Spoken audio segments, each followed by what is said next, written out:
Well, that part really remains to be seen. And, of course, I don't comment on Tony. Jerry's made that real clear who's going to comment on Tony. So, but, no, I mean, I would not rule out Tony either. I mean, obviously, I think he had, it was a difficult year for him. And but, we'll just see what happens there. Not talking about the decision that you have upcoming, but the emotions involved with someone like Tony who's been around for so long. His pictures, you have a poster or the painting on the wall in your office and things.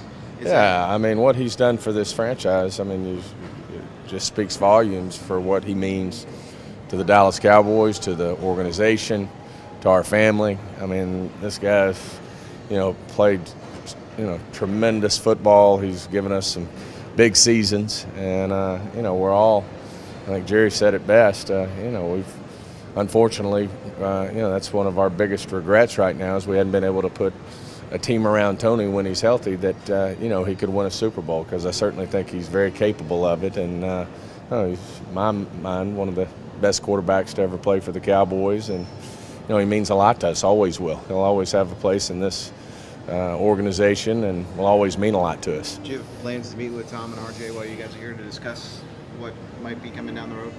I wouldn't say definitive plans, no. So no plans right now with free agency approaching, because I know you guys haven't had a formal discussion with Tony about his future. Mm-hmm. Can you expect one in the next couple of days? I would say it's going to come. I think Jerry's going to be due to meet with him sooner than later, but I wouldn't say there's a definitive meeting set as of yet. Yeah, Tony's been a great football player for us for a number of years, and we'll take his situation as it comes here over the next few weeks. But being our starting quarterback since 2006, and what he's done for us both on and off the field, he's been outstanding, and we'll see how his situation plays out over the next few weeks. Have you had any conversation with him as of yet? I have not spoken to Tony in recent weeks.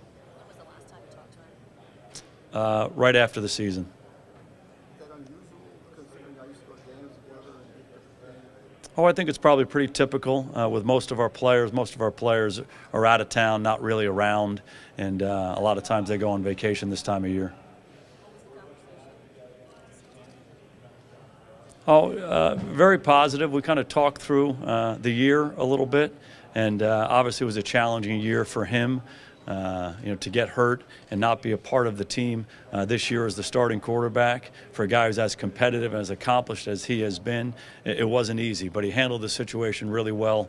He put the team first. When he was able to come back and be healthy, he embraced the role of being the backup and being ready to play if called upon. What sort of feedback or advice did you give him, knowing that was a difficult conversation and that may be one of the last ones you guys have in that capacity?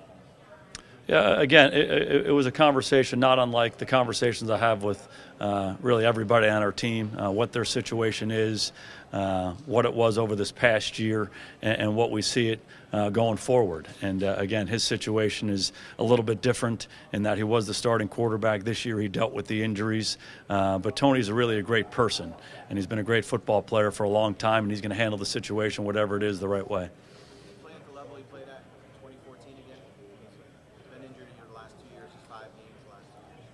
That's been the biggest issue over the last couple of years, is just not being available to us because of injury. It's not because he hasn't worked hard to get himself ready to play. He's certainly done that. He did a good job this year coming back from the injury, getting himself ready to play towards the end of the year. No reason to think he can't play at a high level again. Jason, you said a couple times this will play out over the next few weeks here with Tony. Is it possible you may not have resolution before free agency begins next week? Hard to know that. He'll have some conversations with Jerry Jones, and they'll work through what that specific situation is in regards to what we think is best for the Dallas Cowboys, what's best for Tony Romo. There's a lot of different factors involved. How much input do you have in that decision? I think a lot of input. We'll have a lot of conversations, not only about Tony, but about all of our players and the decisions we think are best for our team.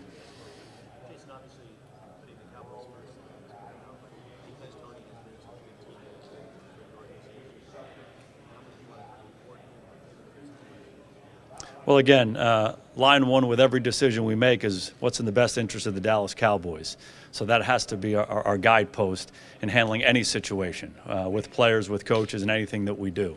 Having said that, obviously, we want to work through this situation the right way in regards to Tony, but we'd like to do that with any player that we have. You used to think that Tony still has a few years to play in the league? Yeah, there's no question. We believe that Tony Romo can still play, and I thought he did a really good job working back from the injury this year. That was not easy, and as he practiced towards the end of the year and then played in that game against Philadelphia, there's no question in our minds that he can still play at a high level. Kind of along the lines of what Clarence asked you over there about going to games with Tony, being around him at different points of offseason the last few years.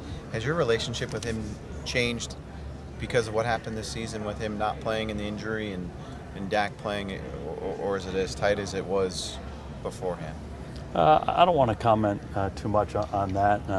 I haven't spoke to Tony very much this offseason, but I think that has a lot to do with, we're coaching the Pro Bowl. We're here, a lot of different things we're doing as a coaching staff. He's got a new little baby on the way, so he's busy with that. I know he's continuing to get his rehab done so he can be as healthy as possible going forward. But I have an immense amount of respect for Tony Romo. I've been so fortunate to be around him, to be able to coach him, to develop the relationship that we've had over the last 10 years. And I just hold him in the highest regard. Where Dak is in his development, is it important to have a veteran presence behind him, be it Tony or whoever? It's always important to create a good environment for all your players, the coach, the veteran players, and this is at all positions. You want the rooms to be good. That's an expression that we use. How's the room? It's a really good room. It really helped the young guys, and that's not only a quarterback, but that's at every position. So, most important thing in putting a team together is making sure the guys can play. Whatever their role is, whether they're a starter or a backup or a developmental guy, you want the guys who can play. But along with that, you want to make sure you have guys who fit their role, not only that position group, but on the team to make the team better. So that applies to quarterback, but that really applies to every position. Hey, Jason, you said that in regards to Romo and the decisions that need to be made, that it starts with what's best for the Dallas Cowboys. When people hear that, they think salary cap and implications versus June 1, etc. But when you take the cap out of the equation, how does having Romo still on the roster help the Cowboys versus having the finality of what's inevitable? Well, that expression, what's best for the Dallas Cowboys, is the guidepost for every decision we make. Personnel decisions, scheme decisions. We always want to do what's best for the team first.